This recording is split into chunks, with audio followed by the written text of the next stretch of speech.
தமிழ் ஜனம் குடும்பத்தினருக்கு வணக்கம். மற்றொரு ஜனம் குருக்ஷேத்திரம் நிகழ்ச்சிக்கு உங்களை அன்புடன் வரவேற்கிறேன். நான் உங்கள் ஆனந்த் டி பிரசாத். என் கூட அபினவ் இணைஞ்சிருக்கார்.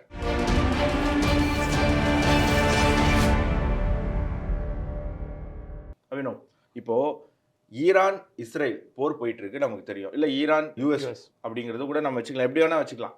ஒரு பக்கம் ஈரான், இன்னொரு பக்கம் வெஸ்டர்ன் கண்ட்ரிஸ் எல்லாம் இருக்கு. இப்போ இந்த போர்னால இந்தியாவுக்கு நேரடி பாதிப்பு எதுவும் இல்லை.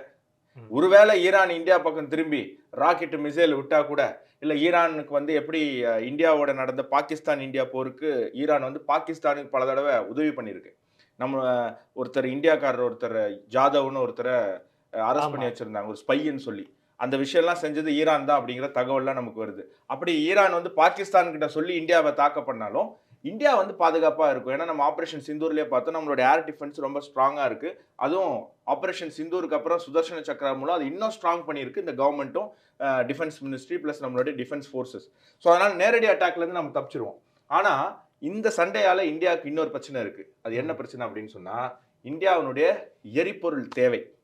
இந்தியாவினுடைய எரிபொருள் தேவை பெருமளவில் பூர்த்தி செய்யக்கூடியது இந்த மிடில் ஈஸ்ட் கண்ட்ரி தான்.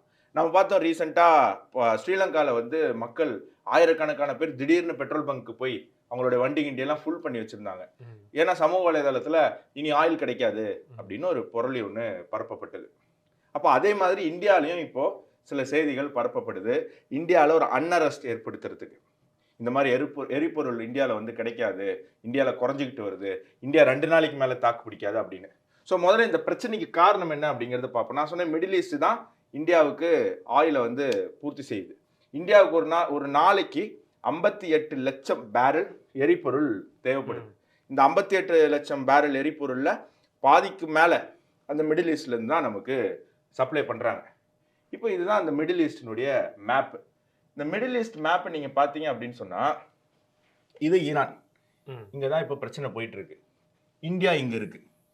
ஓகே, இது பர்ஷியன் கல்ஃப். பர்ஷியன் கல்ஃபில் என்ன அப்படின்னா, ஒரு பக்கம் தான் உள்ளே போக முடியும், அப்புறம் திருப்பி வெளில வரணும்னா அதே பக்கமாக தான் வெளில வந்தாகணும்.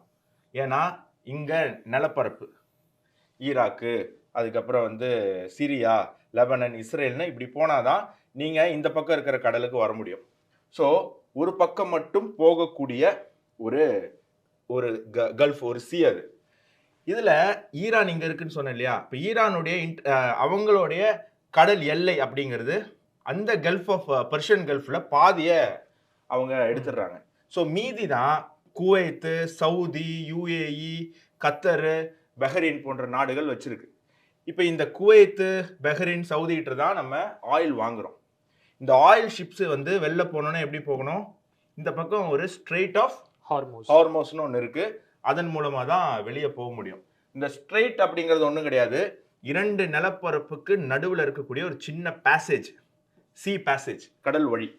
இந்த கடல் வழியை இப்போ ஈரான் என்ன பண்ணியிருக்குன்னா க்ளோஸ் பண்ணிடுச்சு. என்னையா அடிக்கிறீங்க, இந்த உலகத்தை நான் என்ன பண்ணுறேன் அப்படின்னு காட்டுறாங்க. ஸோ இது இப்போ உலகத்துக்கு எந்த அளவுக்கு ஒரு பாதிப்பு ஏற்படுத்துன்னு சொல்லுவாங்க. இப்போ இந்த சி ஆஃப் ஹார்மோஸ் வழியாக தான் வேர்ல்டுக்கு தேவையான ஆயிலில் 20% போகுது. இந்தியாவுக்கு தேவையான ஆயிலில் கிட்டத்தட்ட 40% போகுது. ஆனால் இந்த இடத்த பெக்யூலராக பிளாக் பண்ணியிருக்கு ஈரான்.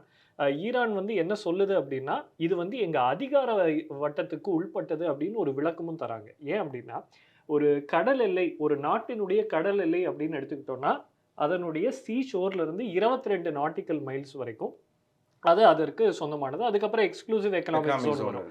ஆனால் நாம் குறிப்பிட்டு பார்க்கக்கூடிய இந்த இடம் பார்த்தா மொத்தமே 20 கிலோமீட்டருக்கு குறைவான தூரம் தான் இங்கே இருக்குது அப்படின்றத நம்ம பார்க்குறோம். இதில் ஈரானும் எல்லையை பகிருது, இந்த பக்கம் இருக்கக்கூடிய ஓமனும் எல்லையை பகிருது அப்படின்றத பார்க்குறோம். இப்போ அக்ரஸர் யார் அப்படின்னா ஈரான். அவங்க இந்த இடத்த பிளாக் பண்ணிட்டாங்க. இதனால கிட்டத்தட்ட 200க்கும் மேற்பட்ட கப்பல்கள் இந்த பர்ஷியன் கல்ஃப்குள்ள ஸ்ட்ராண்டட் ஆயிருக்கு அப்படின்றத நம்ம 200 கப்பல் இங்க இருக்கு. இப்போ வெளியே வந்தாகணும். இந்த 200 கப்பல் ஆயில தாங்கி இருக்கு. ஸோ இப்போ இது வரல அப்படின்னு சொன்னா என்ன ஆகும்னா, இந்தியாவிற்கும் ஆபத்து, இந்தியாவை தவிர அமெரிக்காவுக்கும் ஆபத்து. ஏன்னா இந்தியா வேர்ல்டுலேயே 3rd லார்ஜஸ்ட் கன்சியூமர் ஆஃப் இந்த ரிசோர்சஸ். ஆனால் ஃபர்ஸ்ட் லார்ஜஸ்ட் கன்சியூமர் யாருன்னா அமெரிக்கா தான். 2nd largest China. இப்போ அமெரிக்காவுக்கு தேவை அதிகம், இந்தியாவில் பாப்புலேஷன் அதிகம், சைனாவிலையும் பாப்புலேஷன் அதிகம் அப்படின்றத நம்ம பார்க்கிறோம்.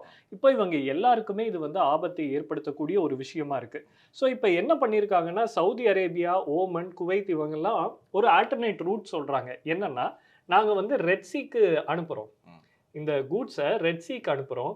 ரெட் சீல இருந்து சூயஸ் கெனால் வழியா மெடிட்டரேனியன் சி, மெடிட்டரேனியன் சீல இருந்து நாங்க வந்து யூரோப்புக்கு கொடுத்துட்டு ஆப்பிரிக்கா வழியா சுத்தி நாங்க வரோம் அப்படின்னு சொல்றாங்க. ஆனா இந்த ரூட்லயும் சிக்கல் இல்லாம இல்ல. ஏன்னா இங்கதான் ஏமன் இருக்கு. ஏமன்ல தான் ஹவுதீஸ் இருக்காங்க. அதுவும் ஏமன்ல வந்து இந்த பகுதிகளை ஹவுதீஸ் தான் கண்ட்ரோல் பண்றாங்க. சோ இங்கேயுமே ஒரு ஸ்ட்ரைட் இருக்கு. ஆமா. இப்போ பிரச்சனை என்னன்னா, ஹவுதீஸ் இது வரைக்கும் அபிஷியலா ஈரானுக்கு ஆதரவா போர்ல இறங்கல. காரணம், கடந்த முறை அவங்க வாங்கின அடி. ஆனா இந்த தடவை அவங்க நிச்சயமா இறங்குவாங்க திரும்பவும் அப்படின்னு சொல்லப்படுது.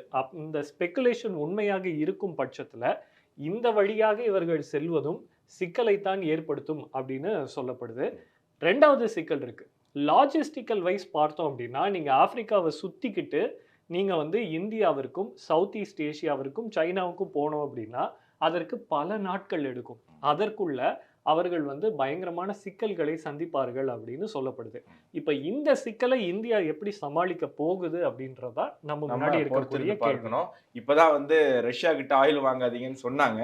ஸோ இது வேற வழியில் நீங்கள் ரஷ்யாட்டையே வாங்குங்க அப்படின்னு சொல்லக்கூடிய ஒரு கட்டாயத்துக்கு இன்னைக்கு அமெரிக்காவும் தள்ளப்பட்டிருக்கு. அமெரிக்காட்டிருந்து நம்ம பர்ச்சேஸ் பண்ண வேண்டிய ஒரு கட்டாயத்துக்கு நம்ம தள்ளப்பட்டிருக்கோம். ஸோ நான் சொன்ன ஒரு நாளைக்கு வந்து நமக்கு 50 லட்சம் பேரல்ஸ் வந்து ஆயில்ஸ் தேவை. ஸோ இந்தியாவுடைய கையிருப்பு எவ்வளோ அப்படின்னு பார்ப்போம். தற்பொழுது இந்தியா கிட்ட 10 கோடி பேரல் இருக்கு.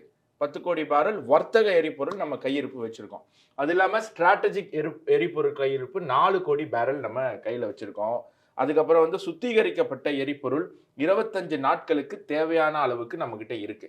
அது எப்பவுமே எப்படி அப்படின்னா, நம்ம வந்து பெட்ரோல் வாங்குறோம் அப்படின்னு சொன்னா, அதாவது எரிபொருளை மொத்தமா வாங்குறோம் அப்படின்னா வாங்குறத நம்ம அப்படியே யூஸுக்கு வந்து டைவர்ட் பண்ணிட மாட்டோம். மாறா நம்ம அதில் ரிசர்வ்ஸை வந்து சேர்த்து வச்சுப்போம். அந்த வகையில் கமர்ஷியல் ரிசர்வ்ஸ் அப்படின்னு சொல்லிட்டு இருக்கக்கூடிய ரிசர்வ்ஸ் இது. அதே போல் ஸ்ட்ராட்டஜிக் எரிபொருள் கையிருப்பு. இப்போ ஈரான் மாதிரியான ஒரு யுத்தம் ஏற்படும் போது அவசர காலத்தில் நம்ம கிட்ட இருக்கக்கூடிய கையிருப்பு அது இது. சுத்திகரிக்கப்பட்டது அப்படின்னா அதை சுத்திகரிச்சிருப்பாங்க, இன்னும் மார்க்கெட்டுக்குள்ளே வரல. மார்க்கெட்டுக்குள்ளே வரதுக்காக வெயிட்டிங். அது ஒரு 25 நாள். டோட்டலா ஆல்மோஸ்ட் ஒரு 70 to 80 டேஸ் நம்மளால 70 to 80 டேஸ்க்கு இன்னொரு ரீசனும் இருக்கு. இந்தியாவுக்கு வர வேண்டிய கப்பல், ஆல்ரெடி எண்ணெயை எடுத்துட்டு வரக்கூடிய கப்பல், பல கப்பல் இந்த பகுதிகளில் டிராவல் பண்ணிட்டு இருக்கு. ஸோ இதுவும் நமக்கு வர வேண்டி இருக்கு. இதெல்லாம் சேஃபா இருக்கு. ஓகே, இங்க வேணா யூஎஸ்னுடைய நேவல் ஃபிளீட்ஸ் வந்து இங்க வந்து பாதுகாத்துட்டு இருக்கு. சோ இது வரைக்கும் தான் நம்ம பிரச்சனை. இது வரைக்கும் தான் நம்மளுக்கு பிரச்சனை. இது வரைக்குமே நேவி, யுஎஸ் நேவி இருக்கு. ஸோ வந்து எரிபொருள் வந்து இந்தியாவுக்கு வந்துகிட்டு இருக்கு. ஸோ கண்டிப்பா 30 நாட்கள்லாம் வந்து போர் நீடிக்குமா, அதுவும் ஈரானால 30 நாட்கள் நீடிக்க முடியுமா அப்படிங்கிற ஒரு கேள்வி இருக்கு. ஆனா சில பேர் என்ன சொல்றாங்கன்னா, ஈரான் வந்து இப்போ ஒரு பைத்தியக்காரத்தனமான முடிவுக்கு போயிட்டாங்க. அப்போ அவங்க நாட்டு மக்கள் மேலேயே அவங்களுக்கு கவலை கிடையாது, உலக நாட்டு மக்கள் மேலேயே அவங்களுக்கு கவலை கிடையாது.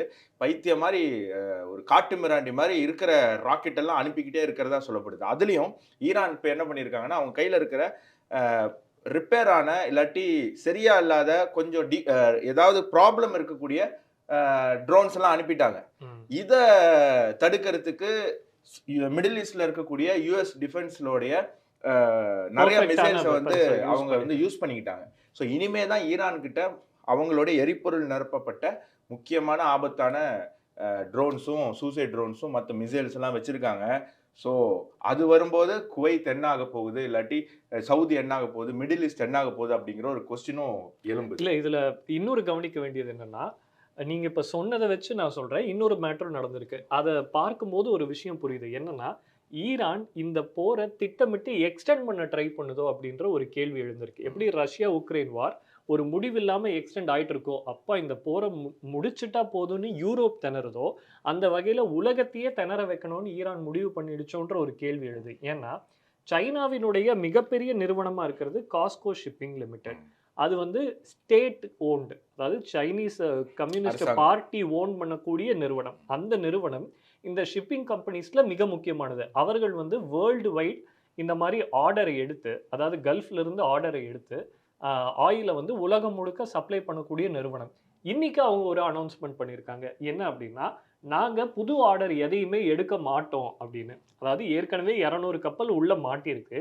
இது போக கப்பலை விநியோகிக்கக்கூடிய டேங்கர் நிறுவனமான இந்த காஸ்கோ, நாங்க ஆர்டர் எடுக்க மாட்டோம் அப்படின்னு சொல்லிட்டாங்க. அப்படின்னா, சைனாவினுடைய நிறுவனம் ஈரானினுடைய இந்த பாய்காட்ட ஆதரிக்குதுன்னு அர்த்தம். அப்போ ஏற்கனவே நீங்க சொன்ன மாரி, அவன் பழைய வெப்பன்ஸ் எல்லாம் வந்து இது பண்ணிட்டு, சாக்ரிஃபைஸ் பண்ணிட்டு, புது வெப்பனோட ரெடியா இருக்கு ஈரான். இன்னொரு பக்கம் அவங்க வந்து ஒரு எக்கனாமிக் பிளாக்கேட உருவாக்கணும்னு நினைக்கிறாங்க. இந்த சூழ்நிலையில அவர்களுக்கு ஆதரவான ஒரு நிலைப்பாட்டை எடுக்குது சீனா. இதுதான் வந்து ஒரு வேர்ல்டு சேலஞ்சிங் விஷயமாக தற்போது உருவாயிருக்கு அப்படிங்கிறதும் நம்ம அடுத்தது போகிறதுக்கு முன்னாடி இப்போ இதற்கு நம்ம வந்து வழக்கமாக நம்ம சப்ஸ்கிரைபர்ஸ் கிட்ட இல்லை பார்க்கக்கூடிய நேர்கள்கிட்ட கேட்குறது தான், தமிழ் ஜனம் சேனலை சப்ஸ்கிரைப் பண்ணாமல் இந்த வீடியோ பார்த்துட்டு இருக்கீங்கன்னா மறக்காமல் நம்ம சேனலை சப்ஸ்கிரைப் பண்ணிட்டு பாருங்கள். அப்போ தான் இது போன்ற தகவல்கள் நிறைந்த நிறையா காணொலிகள் உங்களை நேரடியாக வந்து சேரும் அப்படிங்கிறத சொல்லிக்கிறேன். இப்போது யூஎஸ் வந்து இதுக்கு ஒரு சின்ன ரிலீஃப் வந்து அறிவிச்சிருக்காப்புல. ஸோ ஈரான் வந்து உங்கள் கப்பலை ஏதாவது செய்ய முயற்சி பண்ணால் நாங்கள் வந்து இருக்கோம் அப்படிங்கிறது. இன்னைக்கு கிடைத்திருக்கக்கூடிய ஒரு செய்தி என்னன்னா, ஈரானுடைய ஷிப் ஒன்று இலங்கை பக்கத்துல ஒரு தாக்குதலுக்கு உள்ளாயிருக்கு. சப்மரீனால தாக்கப்பட்டு மூழ்கக்கூடிய ஒரு நிலைமை. சப்மரீன் யூஎஸோட தான் இருக்கிறதுக்கான வாய்ப்பு இருக்கு. ஸோ அதை ஸ்ரீலங்கன் நேவி போய் காப்பாத்திருக்காங்க. 101 பேர்கிட்ட இறந்து போனதாக சொல்லப்படுது. 70க்கும் மேற்பட்டவங்க காயம் அடைஞ்சிருக்காங்க அப்படிங்கிறது சொல்லப்படுது. ஸோ இன்னும் கூடுதல் தகவல் அதுல இருந்து வரணும். ஸோ யுஎஸ் நேவி அவங்களுடைய வேலையை ஆரம்பிச்சிட்டாங்க. யுஎஸ் நேவி எந்த நாட்டு கப்பலா இருந்தாலும் அதற்கு நாங்க இன்சூரன்ஸ் தரோம், அதற்கு நாங்க பாதுகாப்பு தரோம் அப்படிங்கிற ஒரு விஷயத்தை இன்னைக்கு ட்ரம்ப் அறிவிச்சிருக்காரு அப்படிங்கிறது ஒரு சின்ன ரிலீஃபாக. இந்த இன்சூரன்ஸ் எதற்காக அறிவிக்கிறாரு அப்படின்னா, இந்த ஷிப்பிங் கம்பெனிஸை என்கரேஜ் பண்றதுக்கு. அதாவது இப்போ ஈரான் வந்து தாக்குதல் நடத்துறேன் அப்படின்னு சொல்லிட்டா, நீ நடத்துறத நடத்து, நாங்க பிரைவேட் செக்யூரிட்டி கம்பெனியை கூட நாங்க வச்சு போவோம்னு சொல்றது பெரிய விஷயம் இல்லை. அப்படி பண்ண முடியும். ஏன்னா அமெரிக்கா கிட்டேயே நிறைய பிரைவேட் செக்யூரிட்டி கான்ட்ராக்டர்ஸ் இருக்காங்க. ஆனா ஷிப்பிங் கம்பெனிஸ்க்கு எங்க பிரச்சனை வரும் அப்படின்னா, ஒருவேளை டேமேஜ் ஆயிடுச்சுன்னு வைங்களேன், அந்த டேமேஜை இவங்க எப்படி சரி பண்ணுவாங்க? அப்போ அவங்க என்ன பண்ணுவாங்க அப்படின்னா, அதற்கான அந்த இன்சூரன்ஸ் இருக்கு இல்லையா, அந்த இன்சூரன்ஸ் ரேட் ஏறும். இன்சூரன்ஸ் ரேட் ஏறிடுச்சுன்னா ஆட்டோமேட்டிக்கா ஆயிலினுடைய பிரைஸ் ஏறும். இந்தியாவிற்கு இது வந்து ஒரு மிகப்பெரிய ஆபத்தா முடியும். ஏன்னா ஒரு ஆயிலோட பிரைஸ் $1 உயர்ந்தா கூட நம்முடைய ஆண்டு செலவு அப்படின்றது $2 பில்லியன் அதிகரிக்கும் அப்படின்னு சொல்றாங்க. ஆனா நம்ம அரசாங்கம் ஒரு உறுதி தந்திருக்காங்க, பெட்ரோல் விலை ஏறப்போவது இல்ல, இப்போதைக்கு நாங்க ஏத்த மாட்டோம், அதுக்கான அவசியமும் இல்ல, திட்டமும் இல்ல, 70 நாட்கள் எங்க கிட்ட கையிருப்பு இருக்கு அப்படிங்கிற ஒரு விஷயம் நமக்கு தகவல். நிச்சயமா அதே மாதிரிதான் இவரும் சொல்றாரு. என்ன அப்படின்னா, இன்சூரன்ஸை நாங்க வந்து தரோம் அப்படின்றாரு. அப்ப இன்சூரன்ஸ் பிரைஸும் ஏறாது.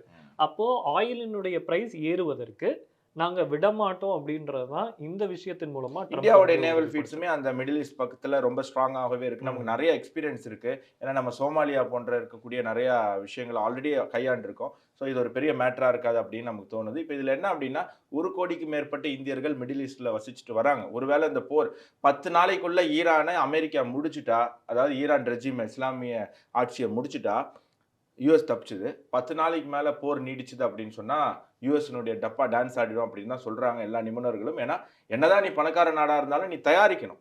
எந்த அளவுக்கு தயாரிப்பு கையில இருக்கு அப்படிங்கிறது தெரியலன்னா, ஒரு பக்கம் ரஷ்யா அடிச்சிட்டு இருக்கான், ஒரு பக்கம் இது வாய்ப்பா வச்சு சைனா இன்னொரு இடத்துல ஏதாவது கிளப்பி விட்டுருதுன்னு வைங்க, அங்கேயும் ஒரு போய் ஓடி போய் எல்லாம் பண்ண வேண்டியிருக்கும். ஸோ என்ன ஆகுது அப்படிங்கிறத பொறுத்திருந்து பார்க்கணும். 1 கோடி இந்தியர்கள், ஏன்னா இந்தியாவுக்கு முன்னாடி எக்ஸ்பீரியன்ஸ் இருக்கு. மோடி அவர்கள் உக்ரைன் ரஷ்யா போறப்போ உக்ரைன்ல இருக்கக்கூடிய இந்திய மாணவர்களை, இந்தியா வம்சாவளிகளை காப்பாற்றி இந்தியாவுக்கு கொண்டு வந்த வரலாறு உலகத்திலே இந்தியா அப்படிங்கிற ஒரு நாட்டுக்கு மட்டும்தான் நிறுத்தி கொண்டு வந்தாங்க. ரஷ்யா போற நிப்பாட்டினாங்க, ரஷ்யா உக்ரைன் அடிக்கிறத நிப்பாட்டினாங்க.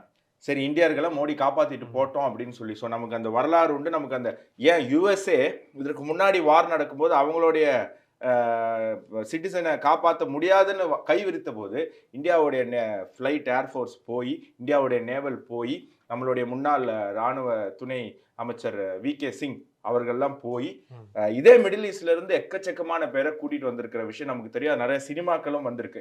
ஸோ இந்த 1 கோடி பேரையும் இந்தியாவுக்கு திருப்பி கொண்டு வருவதற்கான யுக்தி இந்தியா கிட்ட இருக்கும் அப்படிங்கிறதும் நான் நம்புறேன். அதுவும் அந்த மாதிரி ஒரு சூழ்நிலை வந்தாலும் நடக்கும். அது தெரிந்து நம்ம ஊர்ல இருக்கக்கூடிய திமுக அரசு நாங்க சொல்லிதான் லெட்டர் ஒன்று போட்டுட்டு நாங்க சொல்லிதான் மோடி காப்பாத்திட்டு வந்தாரு அப்படிங்கிற சொல்றதுக்கு. ஏன்னா நம்ம பார்த்தோம், உக்ரைன்ல இருந்து வந்தவங்க கிட்ட பின்னாடியில இருந்து அமைச்சர் செஞ்சி மஸ்தான் சொல்லு முதல்வர் பேர் சொல்லு, ஸ்டாலின் பேர் சொல்லு அப்படின்னு சொன்ன நம்ம வீடியோலாம் நம்ம இப்ப பார்த்துருக்கோம். கூட அப்பாவு அவர்களுடைய ஒரு காணொளி வந்துகிட்டு இருக்கு. உலகத்துல எந்த போர் நடந்தாலும், இப்ப ஈரான் போர் நடந்தாலும், அது வந்து மனித குலத்திற்கு எதிரானதுன்னா, அத கேட்கக்கூடிய திராணி நம்ம முதலமைச்சர் ஸ்டாலினுக்கு தான் அவருக்கு தான் இருக்கு அப்படின்னு சொல்லிட்டு, ஸோ ஜியோ பொலிட்டிக்ஸ்ல எக்ஸ்டர்னல் அஃபேர்ஸ்ல சிஎம்க்கு எந்த ரோலும் இல்லை அப்படிங்கிறத நம்ம புரிஞ்சுக்கணும். அது பியூர்லி எக்ஸ்டர்னல் அஃபேர்ஸ் மினிஸ்ட்ரியும் இந்தியாவினுடைய நேவி, இந்தியாவினுடைய டிஃபென்ஸ் ஃபோர்ஸஸ் தான் அதை பார்த்துக்கும் அப்படிங்கிறது நம்ம புரிஞ்சுக்கணும். ஸோ இந்தியர்கள் பயப்பட வேண்டாம். நம்மளுடைய எரிபொருளுடைய விலை தற்பொழுது கூடாது. நமக்கு எரிபொருள் பற்றாக்குறையும் வராது. 70 நாட்கள் 2 மாதங்கள் நம்மகிட்ட கையிருப்பு இருக்கு. அது இல்லாம கூட நம்ம ரஷ்யாட்ட இருந்து வாங்குறதுக்கான வாய்ப்பு இருக்கு. வெனின்சுலாட்ட வாங்குறதுக்கான வாய்ப்பு இருக்கு.